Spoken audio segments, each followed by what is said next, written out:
Bonjour et bienvenue sur l'Insoumission pour un nouvel entretien de l'Insoumission. Hier, on a reçu Gilles Perret qui nous a parlé de son film Reprise en main qu'on vous invite à aller voir au cinéma ce week-end. Aujourd'hui, on vous parle d'un autre sujet, peut-être l'urgence numéro 1, l'urgence aux urgences, l'urgence à l'hôpital public. Pour en parler, salut Damien. Salut Pierre. Damien Maudet, tu es député insoumis de Haute-Vienne. Avec tes collègues députés insoumis, vous sortez un rapport choc qui devrait faire une déflagration dans le pays, qui s'appelle Allo Ségur, donc sur l'état de l'hôpital public. Vous êtes allé, je crois, dans plus de 80 établissements de santé, dans plus de 30 départements du pays. Vous avez fait remonter des témoignages. 500 témoignages, ouais. Plus de 500 témoignages. On sait la réalité de nos hôpitaux, pour reprendre l'expression d'Olivier Véran. C'est notamment un homme à Strasbourg qui a attendu 22 heures dans un couloir, sur un brancard, dans la 6e puissance du monde et qui est décédé. Sa famille porte plainte. Pourtant, Damien, je ne sais pas si tu te rappelles, en mars 2020, Emmanuel Macron, c'était le grand défenseur de l'hôpital public qui voulait le sortir du marché. On écoute un extrait d'Emmanuel Macron et on se reparle juste après.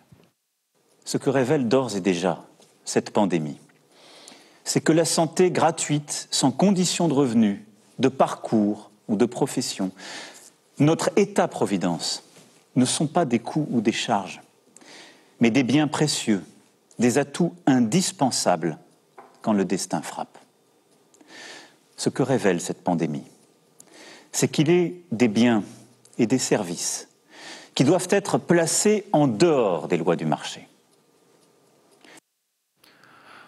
En dehors des lois du marché, c'est culotté quand on s'appelle Emmanuel Macron. Je ne sais pas si tu te rappelles, Damien, à l'époque où il y avait les applaudissements aux fenêtres tous les soirs à 20h. Elle paraît très loin. On a l'impression même que c'était il y a un autre siècle. Il s'est passé tellement de choses. Depuis, le tableau est sombre. Tu vas nous parler chiffres. Il y a notamment 5700 lits d'hôpitaux qui ont été fermés en 2020, en pleine crise sanitaire. Ils ont continué.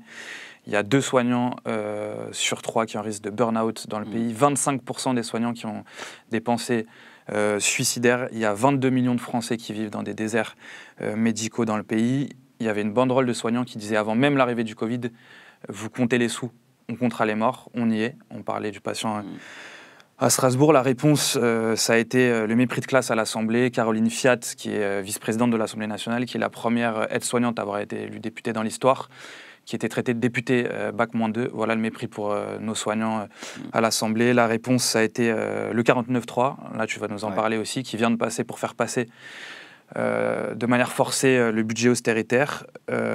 Ma première question, je sais que tu aimes le rap. Je vais citer Medine, j'étais à son concert cette semaine.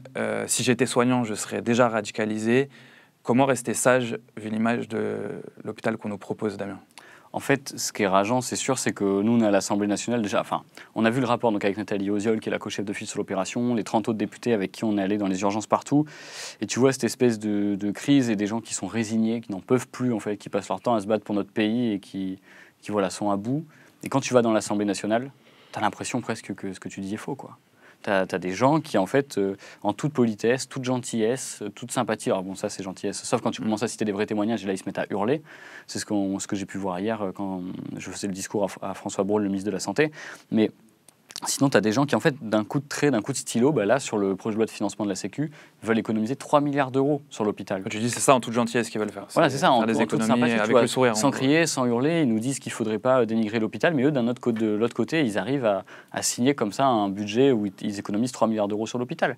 Et donc ça, c'est vrai que c'est C'était quand 3 milliards d'euros sur C'était sur le projet de loi de financement de la Sécu. Ouais, dès 2024, ils annoncent 3 milliards d'économies. En fait, pour le prochain budget. Ouais, ça, tous les ans, il faut augmenter les budgets parce qu'en fait, tu as la population qui vieillit, tu as des besoins de santé colossaux, et eux, ils sous-financent. C'est ce qu'on a fait pendant des années, ça a fait économiser 10 milliards d'euros sur l'hôpital public en 10 ans. Et là, en fait, ils te proposent de continuer à sous-financer. Donc là, c'est 3 milliards là encore pour 2024. En fait, là, 2023, on est à peu près c'est à peu près stable parce qu'on sort vite fait du Covid. Mais dès 2024, ils proposent 3 milliards d'économies sur l'hôpital. Dès 2025, c'est pareil, 3 milliards d'économies. En fait, ils continuent ce budget avec des économies. Et ce que tu disais tout à l'heure, tu te rends compte, on sort du Covid, on sort des urgences qui étaient fermées tout l'été. Et en 2020, on apprend qu'il y a eu 5700 lits fermés. 120 services d'urgence, quelque chose. C'est un chiffre monstrueux. Ouais. Et ensuite, on apprend en 2021 qu'il y a eu 4300 lits fermés en 2021. Mais c'est comme s'il n'y avait pas eu de Covid. C'est comme si cet été, les urgences, ça allait très bien. Et c'est comme si, en ce moment, parce que je ne sais pas si tu as vu, mais en ce moment, il y a les urgences pédiatriques à Paris. Ouais. Les gamins, on les envoie à 200 km de chez eux pour être soignés, parce qu'il n'y a plus de place. Ouais. Et donc c'est comme si tout ça n'existait pas, mais que eux, comme ça, à l'Assemblée nationale, dans une espèce de tour d'ivoire, ils pouvaient voter des restrictions pour les budgets, quoi. Ça sort même pas tellement de l'Assemblée. Tu vois, le chiffre de 3 milliards, ça fait pas les grands titres, Non, on n'en entend pas parler. Je vais juste montrer un deuxième extrait, ça s'est passé hier à l'Assemblée nationale, on le regarde et on en parle après. Je suis engagé dans l'hôpital pour des valeurs. Aujourd'hui, l'hôpital les a trahis. Alors comme d'autres avant moi, je m'en vais. Si vous voyez le ministre, remettez-lui ma blouse. Monsieur le ministre, je tiens cette blouse pour vous. C'est une scène forte qui s'est passée hier, donc tu peux nous raconter l'histoire du soignant qui t'a... Ouais, en fait, déjà il l'a pas fait qu'en son nom propre. Lui, elle est démissionnaire, mais elle l'a fait au nom de tout le monde. Et en fait, c'est souvent qu'on voit ça. Et là, c'était une dame qui était partie, qui a fait un burn-out, etc., enfin, partie de l'hôpital, et qui, en fait, nous dit à ce moment-là, voilà, quoi, en fait, je suis résigné. Je sais pas quoi faire et tout ça.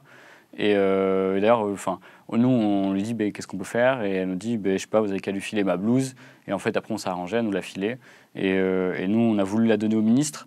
Après, hier, quand je suis allé voir le ministre après coup, je lui ai surtout donné le rapport à l'OCSEGUR. Donc le ministre de la Santé. Ouais, le ministre de la Santé, je suis allé le voir à la fin de la session. Je suis allé le voir et je lui ai dit, je vous épargne la blouse, par contre, prenez-moi le rapport à l'OCSEGUR. Et là, on a parlé. Et en fait, quand tu parles avec, tu as l'impression aussi que lui, il est résigné. Tu te dis, mais comment ça se fait en fait, dans ce pays, il n'y a aucune ambition pour l'hôpital. Il t'a dit quoi exactement, le ministre de la Santé? Lui, ce qu'il me dit, c'est oui, le budget peut paraître pas satisfaisant, mais bon, c'est déjà mieux que... En gros, j'ai perdu les arbitrages face à Bercy et je peux rien faire. En gros, évidemment qu'il ne l'a pas dit comme ça, mais moi, c'est comme ça que je l'entends, quoi. Ouais. Et que limite, on verra plus tard. Là, il fait des concertations en ce moment, et j'ai dit, mais les concertations, le budget... Concertations de qui? En ce moment, ils font un conseil national de la refondation. En fait, ils vont partout en France et ils font des concertations sur la santé avec les gens. Tu vois, un peu comme le grand débat. Ouais. Et je lui dis, mais vous faites des concertations, mais on vote le budget. Donc en fait, on est en train de voter le budget et après, on va discuter avec les gens. Ouais. C'est pas possible de dire ça aux gens. Et sur la soignante en question, mais d'ailleurs, même après la prise de parole, on a eu plein de soignants qui nous ont dit merci, notamment ceux qu'on avait cités. Il y avait le cas d'Emma à Paris-Saint-Louis, qui est donc une ex-collègue de ces personnes. Emma à Paris-Saint-Louis qui bosse encore et qui nous dit moi j'ai 25 ans, au bout de 3 mois dans le service, j'ai déjà une des plus vieilles du service. Et j'ai déjà mal au dos et je vois un psy. En fait, tu n'as que des témoignages comme ça. Donc, aussi, remettre la blouse à François Braun, c'était aussi symbolique parce que tu sais, il y a un moment donné en 2010. Parce que tu lui as remis la blouse à lui. Enfin, en fait, là, on voit dans le. Ouais, je voulais lui remettre à lui. Du coup, on lui a remis le rapport. Mais ce symbole-là, c'était aussi à un moment donné, je ne sais pas si tu te souviens, que tous les soignants, ils avaient jeté leur blouse quand tu avais les ministres qui passaient en 2019. Et là, c'était aussi remettre ça au goût du jour. C'est-à-dire, depuis 2019, il ne s'est rien passé pour l'hôpital, quoi. Et en fait, pire que rien passé, vu que l'hôpital s'effondre et que les soignants partent. C'est pire que rien passé, c'est qu'ils attaquent, ils le tuent en fait. Et en fait, maintenant, ils attaquent, quoi. Ou leur passivité est une attaque. Le fait de baisser les budgets, etc. Baisser les budgets, fermer des listes, c'est carrément. Non, mais c'est clairement aussi une attaque, quoi. Mais je veux dire aussi sur l'aspect, même dans les mots, tu vois. Quand François Braun ou d'autres, quand tu leur parles de l'hôpital, ils ne répondent pas. Ou ils te répondent un peu avec des soupirs. Comme ils ont fait avec Caroline Fiat, ils avaient soupiré quand elle parlait des soignants. Et pour le coup, pour les députés En Marche, il y a des soupirs, il y a des souffles.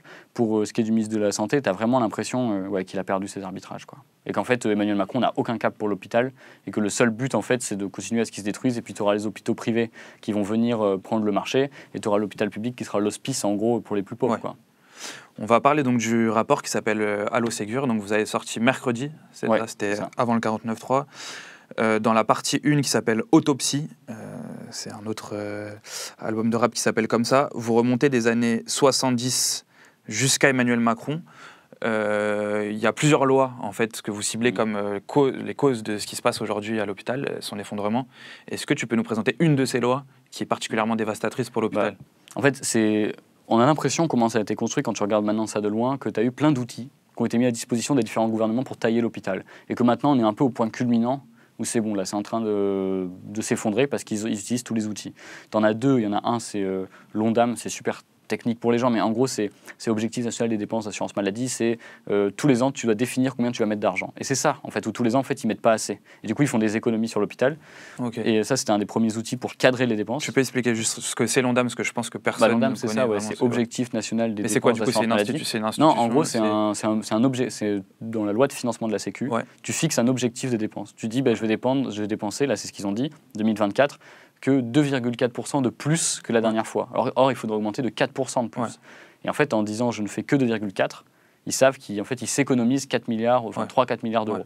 Et ensuite, tu as la T2A. Alors là, c'est technique, c'est tarification à l'activité, mais pour les gens, il faut que ce soit simple.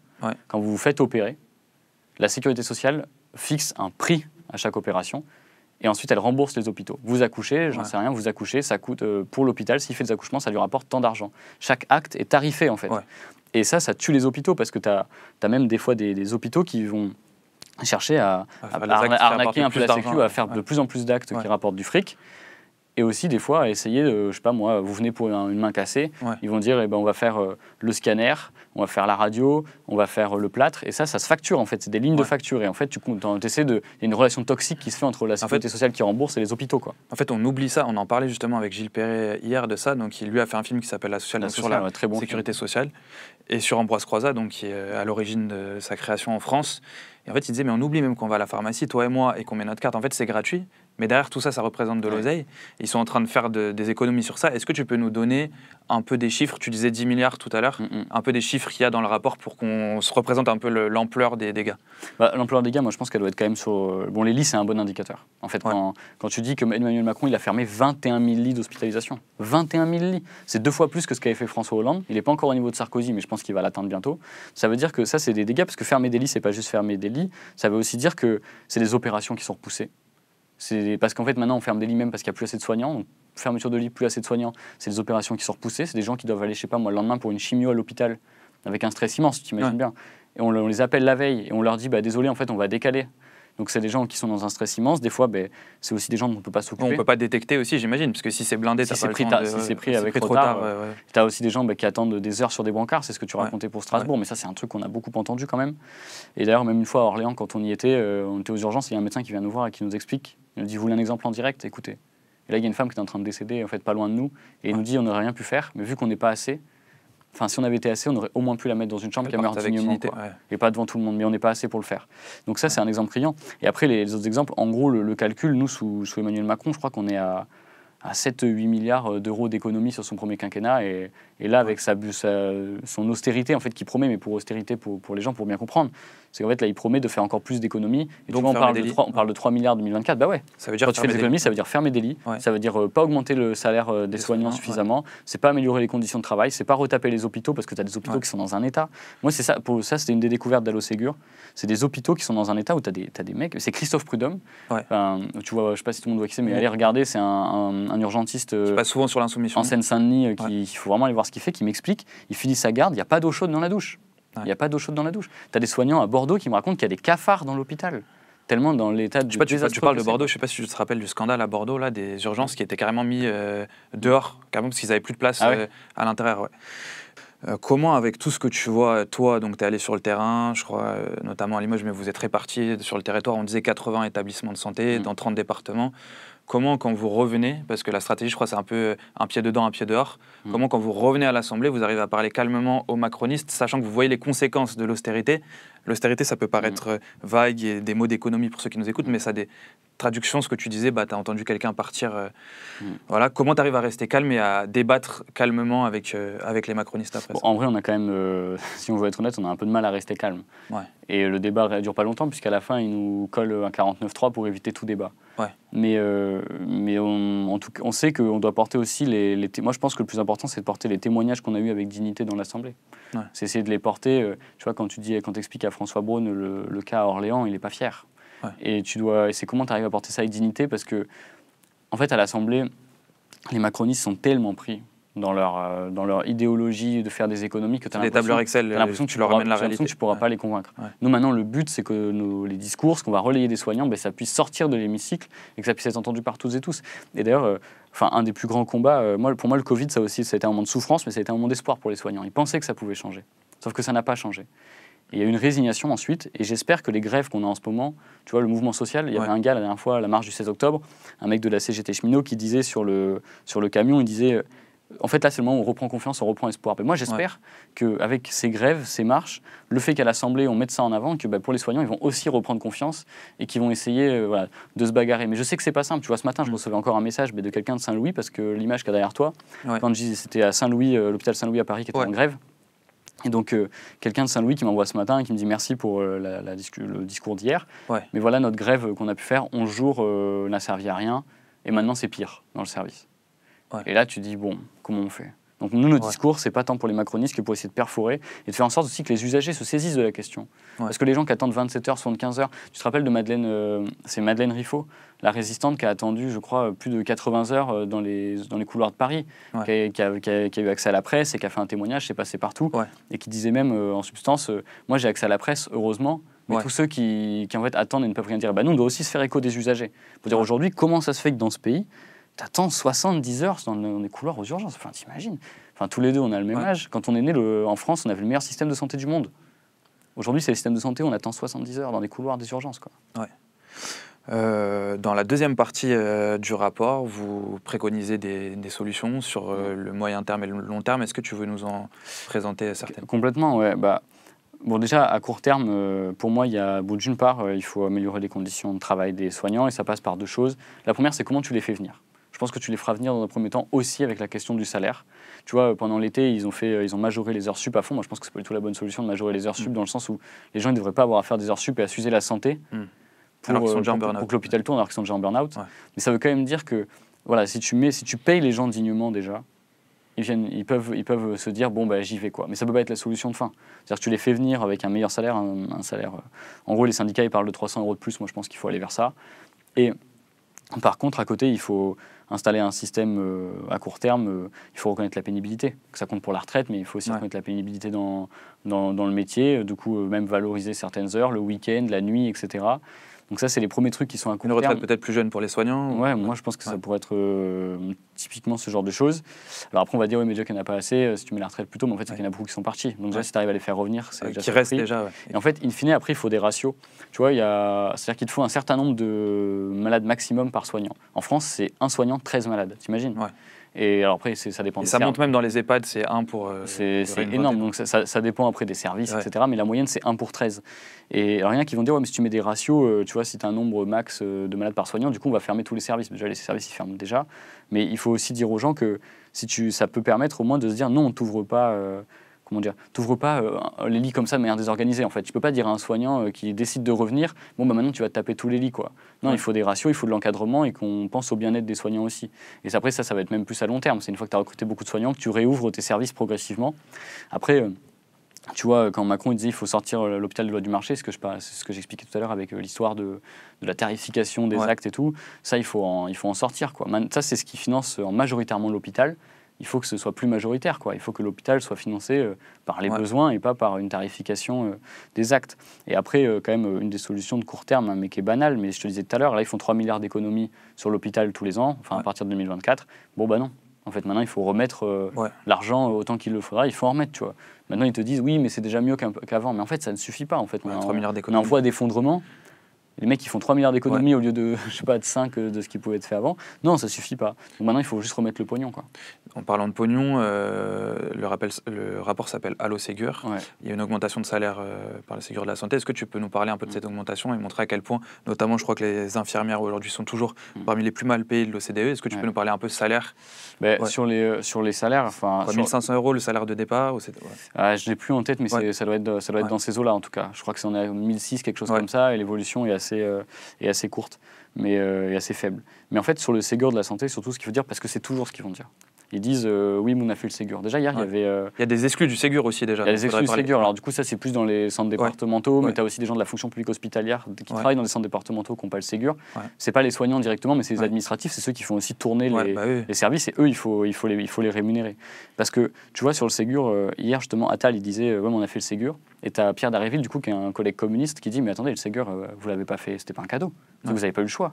Et quand tu parles avec les soignants maintenant, ils disent 183 €, je les prends. En fait, ça les met à la limite, à la moyenne de l'OCDE, un truc comme ça.